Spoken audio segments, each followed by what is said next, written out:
G'day guys, welcome back to the Fon Supercoach YouTube channel. Today we are going to be reviewing what has gone wrong so far in the season. There will be other things that go wrong, but I think that it should mostly be luck at this point, or from this point onwards. Whereas I think I have gotten myself into this position mainly because of my own poor decisions. Part of that starting team, most of that how I traded out of the starting team. And I think it's worth reflecting on where we're at in the season because there are so many learnings that we can take into future seasons. And normally I would do this video at the end of the season, but as I said, I don't think there's going to be a huge amount of poor decision making from this point onward. You're essentially just picking the downgrade option every week. Some weeks there's two, most weeks there isn't. And you are picking premiums off when they're at the right price and at a good time in their run. So that's why I probably won't review the final trades for the year. But anyway, just a quick update. My trades haven't changed. I am half considering Luke Jackson. Dunkley's break even is not so low that I have to fade. However, I do think Dunkley's run is quite good coming up. So I do quite like it. I think that Cox will still play predominantly ruck. I think he played forward because Voss was out, which is ironic because if Sean Darcy was fit and Voss was out this week, then Jackson probably plays most of the game forward, and I don't get another 150 points put on my head. So basically, my plan in the rucks is to pray that Grundy comes down. These guys don't tend to stay 700k for the whole season, so hopefully he comes down soon. Cherry's the other one. Hope that he comes down, and if they both don't come down, then Tim English probably will, given he's got the injury game, and he's going to be coming back probably not quite perfect. So that's my thoughts there.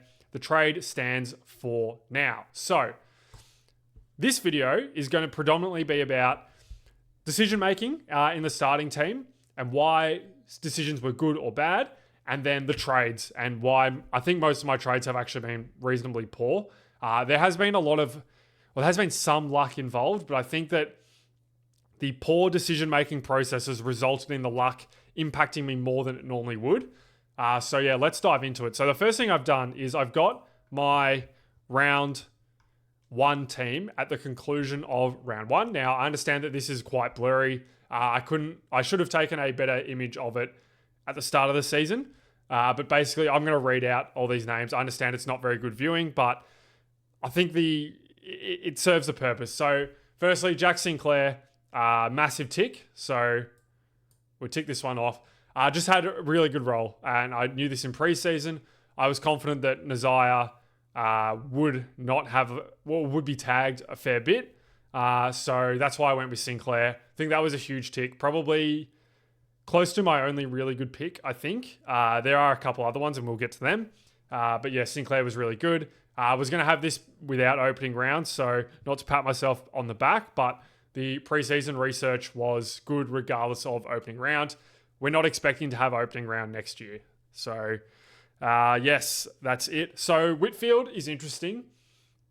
I think this isn't the one, I would have gotten rid of Clark and one of these mid prices if I if I had realized that the ruck rules wouldn't have affected the ruck scoring.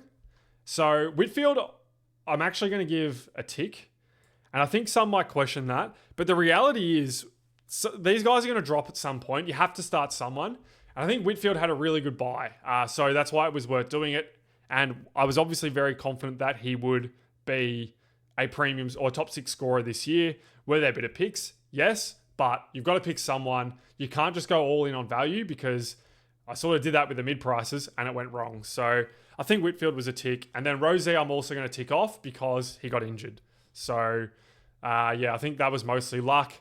I think you could argue that the role wasn't as good as the preseason research dictated, or that's probably not correct. His role looked like it was going to be more midfield than halfback during the season, but for someone with defender status, I was willing to pick that if that was a risk. So I'm okay with that. I'm still going to tick it off. I think obviously it was a good fade because of what happened. And I think when you're looking at this, you need to focus on the process rather than analyzing your results based on the outcome. Rosie got injured. That's a bad outcome. but it is actually luck-based at the end of the day. So I'm still ticking Rosé off. I think even if I'd faded Rosé, I would tick that fade off. Like, I don't think either way it was going to hurt too much. But he was priced a little bit cheaper than some of these guys with the capacity to score that well. So I'm ticking that one off.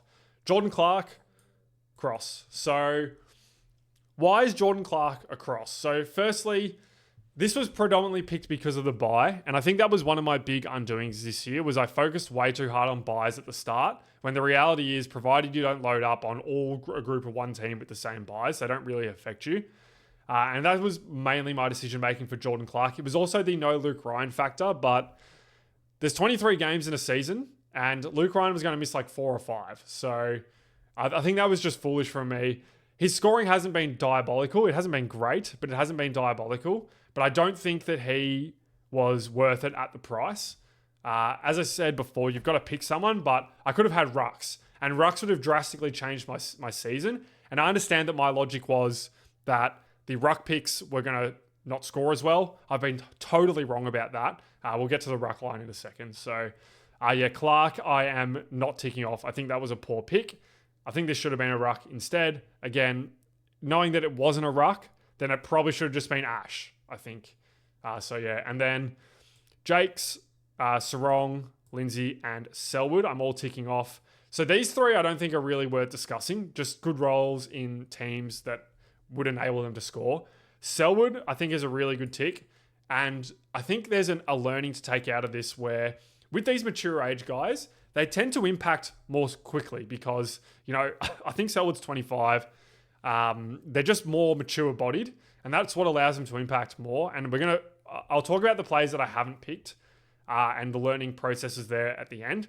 Murdoch's a classic example of that. But with these mature age guys, if they get selected for round 1, I think it's time to just put in a couple of hours of research because they tend to have better job security early because they're more mature and they tend to actually impact more, which generally results in more Supercoach scoring. So I think that's a big learning with the Selwoods, the Murdochs, the Watkins. Even though Watkins went sour, maybe with preseason research, I could have actually worked out that he was not going to be the guy and picked someone else. So that's the 8 defenders I started with. Butters, I'm going to tick off. You have to pick someone. I don't think anyone anticipated it going that badly, particularly with the Finn O'Sullivan tag in round 1. Also, I couldn't loop, by the way. This isn't just silly. I genuinely thought Butters was just a good straight C. Butters, not ideal, but I'm still ticking it off. Like, the fixture was good.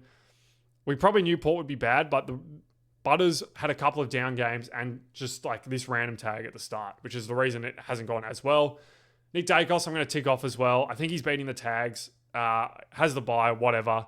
I think he was going to be a good pick regardless. Obviously, did have a couple of one injury concern, had the bad game on Anzac Day, but I think the bad game was just unlucky rather than anything else. So I'm ticking this off. Again, I think fading Nick Dacos was probably going to be fine because the down games are coming. But I think every season we go on with Nick Dacos, we're going to want to fade him less. So I'm going to be totally transparent. If Nick Dacos is 650 or less, I will be picking him at the start of next season. And then Errol Goulden was a massive tick, but just went wrong with the injury in round 1. Very unfortunate. I've spoken about Goulden a lot, but role was good.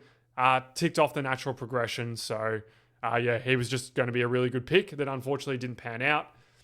Hayden Young, I think this will be controversial, but I'm giving this a cross. And there's kind of 2 reasons for this. Firstly, the price at $390K. He's sort of got to do 100 playing predominantly midfield, yes, but also in a team that doesn't score well and has a lot of good midfielders. Now, I did say that I thought that Hayden Young was one that could score better than most in this Fremantle side, and I still stand by that. But I think at the elevated price and with the injury history, he probably really wasn't going to hurt me for fading. And I think with mid prices, if that is going to be the case, I think you just pass on them, to be honest, particularly when the rookie crop is strong. Now, I didn't anticipate the rookie crop being that strong, but obviously if I have like Murdoch over Sharp, for example, and like a Cook instead of, there's plenty of rookies. So Cook, Dersma, Murdoch, I'm trying to think of some other ones. There are definitely other ones. Gothard. All these guys were better than Lindsay, better than Butterick, better than Windsor. So better than Parrish and Young in the way it worked out. But I think Young, what was poor based on the price and the situation he was in and the really bad injury history. So I think in future, willing to fade those picks.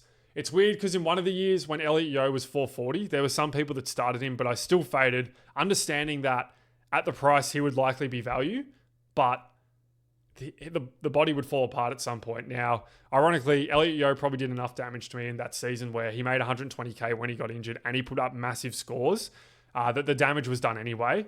It went as wrong as possible, but what can you do? The trades are still valuable. Parrish, I'm going to tick off. I think we've seen the scoring the last 3 weeks. This was purely about coaching. And for whatever reason, Scott stuffed the tog up in the early rounds. He actually admitted that in a press conference, which is why this went bad. And maybe hearing that in the press conference, I shouldn't have traded out. We'll get to my trades later. But I'm going to tick off Parrish for now. I think it was a no-brainer given what we thought the role would be. The tog was just lower than it should have been, and it corrected later on. Bryn Tick scoring well. Not much to say about that. Probably got bailed out here with opening round a little bit, but it is what it is. And then I think I'll talk about Lindsay and Windsor now. They're both crosses. So why is that? I think this offseason, I really went hard on roll. And I think the part that I overlooked was actually the ability to play in the role and the uncertainty of a new system. Now, it's very rare. It's more uncommon than it is common that a team plays in a system that's not very fantasy friendly to individual scoring. Melbourne is that. Now, the new regime, obviously under Stephen King, which has been fantastic for the football club. But for my Supercoach scores, it just wasn't good.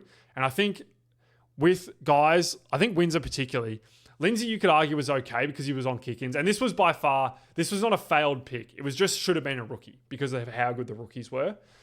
But I think the process here is, even though he's on kick-ins, like, can he actually score regardless? And the answer was no. And the same was with Windsor. He's got 60% CBAs. He should be able to give us at least 80. The answer is, can he do that? And the answer was no. And the learning here is, if you are not 100% sure about the ability to play in the role, even if the role is good for these mid-price guys, just fade, particularly if you're going on natural progression plus role change. And I think Lindsay's second year as well, not a great call when there were rookies, although I didn't realize the rookies were as good. So the rookie research is really important because it dictates your structure. And my rookie research was not good enough, which dictated a poor structure. So that's sort of the learning there. And the other one is, we say this in the ruck line every year, but it's also relevant elsewhere. It's far easier to go down than it is to go up. I could have started another premium and a rookie, and even if that premium and rookie went poorly and Windsor and Lindsay were going really well, I could have just gone down to them because I would have had the data then that made me confident in their ability to score in those roles. And I could have just traded the underperforming primo that's going to tank price and a rookie that isn't working out. So ironically this year, a lot of my rookies worked out, or pretty much all of them did outside of Zach Kostelski in the starting side. But that's pretty rare, to be honest. So I'm giving both of these across. I just went too hard on roll without fully understanding the system and the ability. Jagger Tick, not worth discussing. Grill Tick, good understanding of the role. Sharp, I think I will tick off. This pick failed. So that's what I mean. Like, if I have a premium, I can just swap Sharp and the premium to the successful rookie the two mid prices that I want. Sharp, I'm going to tick off because I think it was really hard. The draft profile was that he was literally the most AFL ready in the whole class, coming into a team that has been poor. And that the expectation was that he would play early. Now, the messaging from the club suggested that he was maybe not ready. So I think even if you faded Sharp based on that, that was really smart. But I think all the research done suggested that Sharp would be able to be plug and play in that Essendon team. The role wasn't great, but generally the guys who can accumulate and have decent contested games are actually okay. And Sharp also had a reasonable outside game. So this was sort of a weird one where I think he just wasn't fit enough, which wasn't really the expectation either. So yeah, I don't know. I was willing to cop this. Again, sometimes you generally get a rookie or two that isn't that good. Blamires, I'm going to tick off. Again, not worth discussing. He was really good. So the rucks, obviously I got the ruck rules wrong, and my team would be in a lot better situation if I just went Gawn, Grundy, McAndrew, and Zach Kostelski. This is going to be a cross, but we'll talk about him in a sec. But I do think that English was still likely to be okay. I think if I'd done some more buy research, I probably would have seen that this mid-season buy wasn't great. But as I mentioned before, you sort of want to wait on the mid-season buy stuff because you get more data and they're just not worth considering at the start of the year, I think. Except the first buy, I'll maintain that. This is not a first buy player. So I'm ticking this pick off. This was unlucky because he got injured. I would have preferred owning Gawn and Grundy, obviously, but I still think this was a reasonable pick. McAndrew, massive tick. No questions there. I think R2 or Flex was correct as well, so that's worth noting because that's a really big structural piece. And then Zach Kostelski, I'm going to go with a cross. And I actually think that all of the ruck choices were a cross this year, so I'm including Edwards in that, which is going to be controversial, but I'll explain why. So we've seen it time and time again that, and we saw it last year as well with Harry Boyd, it is just far better to pick a loop when you're not certain about the job security of the ruck you've picked. Now, I do think that Zach Kostelski was unlucky, but the reality was we didn't really have a good assessment of his job security, and it was clear when guys came back that he wasn't going to be in the side. Now, we got a little bit lucky and he made some cash because of a late in, but he scored a 30 and killed his cash gen. So I think that was wrong. I should have just started Kalani White as the loop. The other alternative that went really well was Edwards. And I'm still ticking off the fade of Edwards because he looked very raw in the preseason games. And I think the actual data showed that as well. And Geelong has generally done very weird things with their ruck. You know, they play Blitzarves, they play Stanley. Stanley hasn't even been seen this year for whatever reason. It's just also very hard to get a read on Geelong. So I think that was a reasonable fade. Obviously, if you picked, it's been an excellent pick and it's made you good money before sidewaysing or trading this week. But yeah, I still think the logic and the process for fading Edwards was sound. And by the way, with all these picks, even though I'm giving them ticks and crosses, it doesn't mean that like the logic for them could be sound. My big thing is just about doing more research and understanding the rookies far better because that is really what's cost me this year. Sheasel tick, Petrarca tick, Flanders tick. I think some are going to... Flanders is a fake premium. I'm not arguing that. But based on the information we had going into this season, role was good, scoring history, underpriced, forward. This was just a no-brainer start, in my opinion. Butterick is kind of a weird one and hard for me to assess. He obviously had that massive fourth quarter against Brisbane. And this has been far from a bad pick. Still made, I think, 80K, which isn't ideal. But as far as mid-prices go, you can do a lot worse. Like, Windsor made no money. Parrish made very little money. Young made no money. Like, that is, Blackston, I think, went down. Is what it is. So, Butterick, I think the role was a little bit up in the air. So, I'm going to give this a cross as well because there's no role certainty here. So that's what I think. Phillipou, I'm ticking off. Good role, scoring history, just unlucky. Marshall, same again. Good role, not really scoring history, but you're just back in the role for a guy who's mature bodied. So I'm doing that. Devrob and Lombard, good job security, good role. Lombard just has, every game is like an almost game, and Devrob got injured. So it is what it is. So that's the starting team. So there's one bad premium, and then 4 mid-prices that I should have really reconsidered the rookies. And then Jordan Clark should just have been a ruck. And then we move. So, and I was probably never picking Gawn or Grundy, so it would have been Cherry. I don't think that would have been a bad pick. Obviously, it would have gone pear-shaped, but it is what it is. So that's the starting team. The other popular fades, so Blackiston, I think that was one where I didn't understand the ability to play the role. And from the eye test, he just didn't pass it for me. So I would say that's a good fade on the logic that all of these other guys were bad starts. So I'm going to stand by Blackiston. Bont is going to be 100K cheaper. Again, you've got to pick someone and you're getting the captain scores. I think had I picked two rucks, I picked one ruck, but had I picked two rucks, fading Bont would have been far less painful because I would have had better captain scores because my captain scores haven't been great so far. So I'm still ticking off the Bont fade. He's going to be over 100k cheaper likely at the end of this week on his starting price. I don't think Bont was a bad pick. I think you could easily tick the pick off as well as a good start. Nazire, I think, was highly started before opening round. Tick for not picking him. Walsh, the jury's still out on Walsh in my opinion. He's actually one that I've half considered upgrading to this week because the role is really good and there's just been some poor kicking games, but I'm going to fade for now. Anderson, I think if you picked Anderson, you got really unlucky, genuinely. But when you're picking a guy with bad that was a situation where everything had to go right for Anderson, and he would have looked $1 million if you'd done it. But when you have to pick someone anyway, it's not necessarily good to just go, okay, I'm just going to go on, the early captain scores. Generally, they're going to drop and come back later on in the year. And missing 2 games out of the first 12 rounds means you're not getting super good value out of them anyway. Plus, we know Anderson's very subject to tags or very susceptible to tags. So I do think you were genuinely unlucky, but I was of the view that Anderson was a poor pick. Again, I know that'll be unpopular, but that's just my view based on the way that I play the game. And then Cherry, Gawn, Grundy, all good picks that I did not have. So well done if you did that. You predicted the ruck rules correctly, not impacting rucks. Cozzy Pickett was a great start as well. I, for some reason, just couldn't see him playing as well as he is. So well done to those who picked. Ash, I think I will tick off as a good starting pick as well.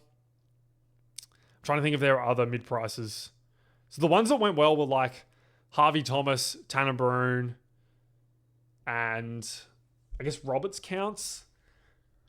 Roberts is kind of a weird one where I don't think you could have seen Roberts turning into prime Aaron Hall. But I guess if you ticked off, if you like the idea of natural progression and the role, but also I think Roberts has benefited from Redmond being out. So I don't know. I'm not willing to assess that one. I'll be honest. There's one other one. So Bruin, Harvey Thomas. There's one other mid-pricer that's been good. But anyway, I don't know. I can't remember off the top of my head. It was not a popular pick at the very least. So, and then the rookies, obviously, like Dersma, Murdoch were really bad fades. Is what it is. Needed to do my research. I don't think I was ever going to pick Dersma, but I think the learning part from Dersma comes from the trades where if a rookie's gone 280s at the start of the year and he was genuinely passing the eye test, even though the role wasn't good, I think you just go there. If it goes wrong, it goes wrong. But I've made so many trades that have gone wrong. I don't think it's the end of the world to try and prioritize your cash gen. And then Cook is the other rookie, obviously, that I missed, and Gothard. And Gothard, I think, with actually watching the games closely, I could have picked. So, again, rookie research is absolutely vital, and I will carry that into next year 100%. All right. Let's talk trades. So, we need to go history and trade history. So, I am in this bottom right-hand corner for those who are watching. So, at the end of round 1, I had Goulden and Young injuries, and I traded them to Murdoch and Dawson. No argument with Murdoch trade. I think that was a good call. Dawson, I think, was wrong. Again, this should have just been an Ash or a Ruckman or something like that. The reason for that is the mids always drop. And you get to this middle point in the season, some of them have been tagged. The mids are very susceptible to tags. They just drop random stinkers, all that sort of stuff. And they all become very buyable. Literally all of them. We've seen Bonds come down 100k. So I think general rule of thumb is go light in the midfield. I think that's a no-brainer, especially this year where we could really tell who the good defenders were going to be. It just made sense to go defenders. So that's my thought there. I think Murdoch was fine. A little bit unlucky he got injured, even though going early. I think going early was fine. Again, Young, the read on Young was that he was going to be out for longer than 1 to 2 weeks, and he was. Based on that, I think Murdoch was the obvious rookie. So I think you just go there. It's fine. And then round 3, Rosie Windsor and Dyson Sharp out for Cherry, Watkins, and Houston. Cross. Disaster trade. Absolute disaster. Look at the cash in hand. It's 100k. Like I could have got Dersma from Watkins. So Cherry was just about understanding that that game against West Coast was the highest stoppage game to the year at this point, in perfect conditions for Cherry to score, where he was taking contested marks. Flynn's a donkey. He was just getting heaps of contested possessions. That was a disaster read on that situation, particularly given that we knew that Flynn was the easiest ruck to score against. Just dreadful decision making. Obviously, it went really, really badly. Probably shouldn't have gone that badly, but I still think that the process there just wasn't good. And then Watkins, do your preseason research. Heaps of Port fans I saw were saying this guy's no good, just getting handball receives. So watch the game more closely before Watkins, even rewatch it and do your preseason research. That would have swayed me against this pick, I think.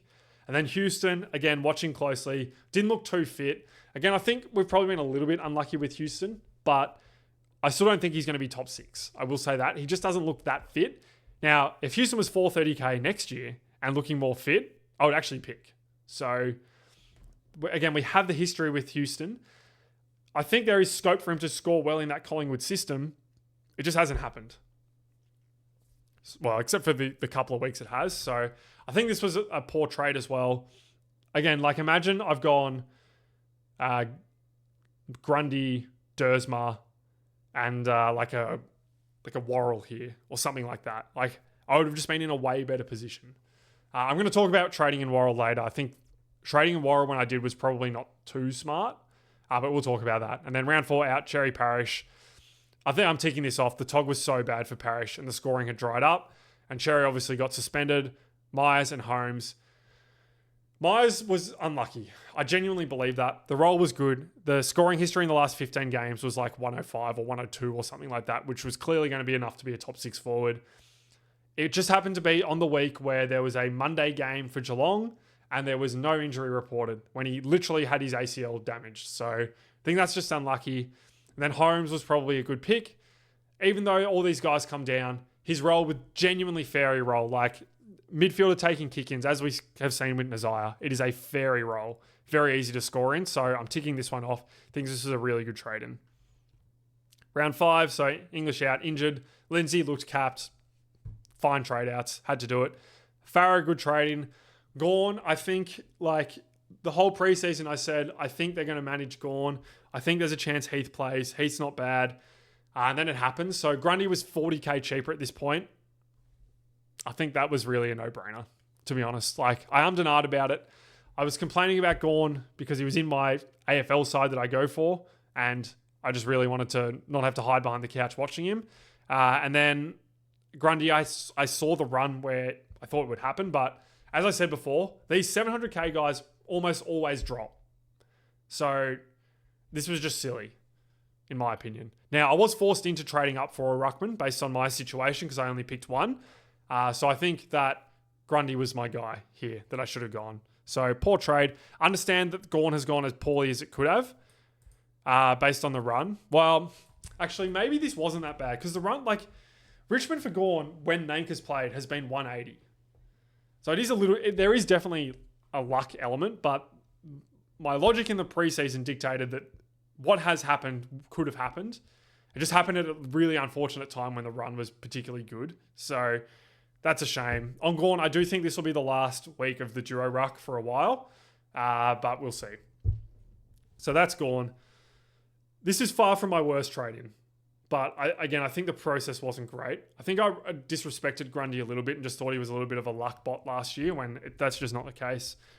And then round 6, so Dawson out, Butterick out, Robertson out, so injured. And this was after the family tragedy for Dawson. So I think trading Dawson out was correct still. And Butterick and Robertson obviously injured. You just don't know how long Dawson's going to be out for. Again, don't really want to dwell on that. So Pickett in was a good trade in. Worrell in, I think, was bad. And that's not because I could have predicted that Dawson was going to disrupt Worrell. It was more that there was more proven guys than Worrell. And I just don't think I should have gone Worrell. I think that it should have just been someone else. I can't exactly remember who was around this price at this time, but like I could have gone McInerney, for example. I could have gone there are other people I could have gone. Like, I just think this wasn't particularly good, particularly because the defender rookies are scoring really well. Even though there wasn't a good option, like, I think just grab a forward at that point. So yeah, and that way I could field another defender rookie. And I'm also now in a weird situation where I've got 9 defenders with no DPP. So if I wanted to get someone like a Lockie Ash this week, I couldn't do it anyway. I don't, but keeping the flexibility open is nice. And then Myers out, Sarong out, Smith out. I think these trades are fine. You could argue that Sarong's run was really good and he was worth holding, but you sort of got to trade someone at this point because you're upgrading. And then I think Anderson, McInerney, and Miller were fine trade-ins.